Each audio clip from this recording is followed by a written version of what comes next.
여러분 안녕하십니까? 4월 30일 수요일 KTV 뉴스 시작합니다. 트럼프 행정부가 미국에서 자동차를 만드는 기업의 부품 관세 부담을 2년간 완화하기로 했습니다. 또 부품 관세는 알루미늄이나 철강 등 다른 품목별 관세와 중복 부과되지 않도록 했습니다. 이혜진 기자의 보도입니다. 미국 상무부가 현지 시간 29일 자동차 부품 관세 완화 방안을 공식 발표했습니다.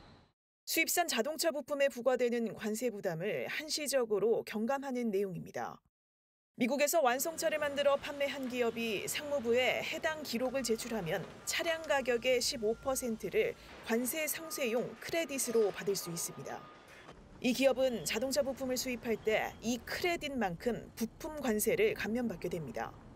이번 부품 관세 완화 조치는 2년간 시행되는데 첫 해엔 차량 가격의 15%를 크레딧으로 주지만 그 다음해부턴 10%로 줄어듭니다. 관세 완화 조치를 통해 자동차 기업들이 미국 내에서 부품 공급망을 완전히 구축해 적응할 시간을 주는 셈입니다. 트럼프 행정부는 자동차 업계가 아무리 노력해도 부품의 15%는 미국에서 조달할 수 없기 때문에 이런 결정을 내렸다고 설명했습니다. We just wanted to help them during this little transition, short term, and during this little, if they can't get parts, it has to do with a very small percentage. If they can't get parts, we didn't want to penalize them. 트럼프 행정부는 이와 함께 자동차 부품 관세가 알루미늄이나 철강 등 다른 품목별 관세와는 중복 부과되지 않도록 했습니다. 철강으로 만든 수입산 자동차 부품이라면 철강 관세와 부품 관세를 모두 적용하는 게 아니라 둘 중 더 높은 관세를 부과하는 방식입니다. 미국산 부품이 85% 이상으로 미국에서 조립돼 완성된 차에 대해선 어떤 관세도 적용하지 않습니다. KTV 이혜진입니다. 국가정보원은 북한이 러시아에 총 15,000여 명의 병력을 파병했으며 사망자 600여 명을 포함해 사상자가 4,700여 명에 달하는 것으로 파악했습니다. 국정원은 국회 정보위 비공개 보고에서 이같이 밝히고 북한군이 러시아의 쿠르스크 탈환 작전에 적극 참여했으며 해당 작전 이후 교전이 다소 줄어들고 있다고 분석했습니다. 국정원은 북한이 특수전 병력 훈련을 강화하고 있다는 점을 근거로 추가 파병 가능성을 배제할 수 없다고 평가했고 무인기 등 신형 무기 운용에 익숙해지며 전투력이 향상된 것으로 보인다고 덧붙였습니다. 앞으로 사망사고를 일으킨 항공사는 1년간 여객기 운항이 제한됩니다. 또 올해 안에 7개 공항 방위각 시설이 경량 철골 구조로 모두 교체됩니다. 정부가 항공안전 전반을 개선하기 위한 항공안전 혁신 방안을 발표했는데요. 보도에 이리나 기자입니다.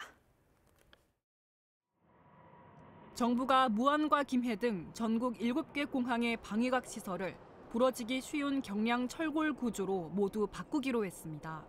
공항의 종단 안전구역은 권고 기준인 240m까지 늘리고 연장이 힘든 울산과 포항, 경주, 사천 공항 3곳은 항공기 이탈 방지 장치를 2027년까지 설치할 계획입니다. 조류 충돌 방지 방안도 나왔습니다. 올해 하반기 민간공항 최초로 무안공항에 조류 탐지 레이더를 시범 운용하고 내년부터 인천과 김포, 제주공항 등 타 공항에 순차 도입합니다. 공항별로 조류 충돌 예방을 위한 전담 인력도 최소 2명에서 4명으로 늘립니다. 국민이 안심하고 이용할 수 있는 공항 조성, 항공사고 예방형 안전관리 체계 구축, 항공안전 중심의 성장 기반 마련, 마지막으로 항공안전 거버넌스 및 안전문화 구축을 확정하고 항공사에 대한 안전관리 기준도 대폭 강화합니다. 정부는 사망자 발생 사고를 일으킨 항공사에는 1년간 운수권을 배분하지 않기로 했습니다. 다만 항공사의 안전 확보 노력과 성과가 확인되면 배분 심사에 반영합니다. 항공사를 대상으로 항공안전 성과 지표도 신설하는데 성과가 미흡한 곳은 집중 점검하고 필요한 경우 신규 노선 허가 제한을 검토하기로 했습니다. 항공사의 신규 노선 허가나 정기 사업 계획 허가 시 보다 강화된 안전성 검토 기준을 적용할 계획입니다. 숙련된 정비사의 기준도 2년에서 3년으로 높이고 정기편을 주 5회 이상 운항하는 항공사의 경우 해외 공항의 현지 정비 체계를 의무적으로 구축하도록 할 방침입니다. 이와 함께 조종사와 승무원에게 다양한 비상 상황에 대한 훈련 기회를 제공하고 근무 시간대와 이착륙 횟수 등을 고려해 피로도 관리 체계를 개선하기로 했습니다.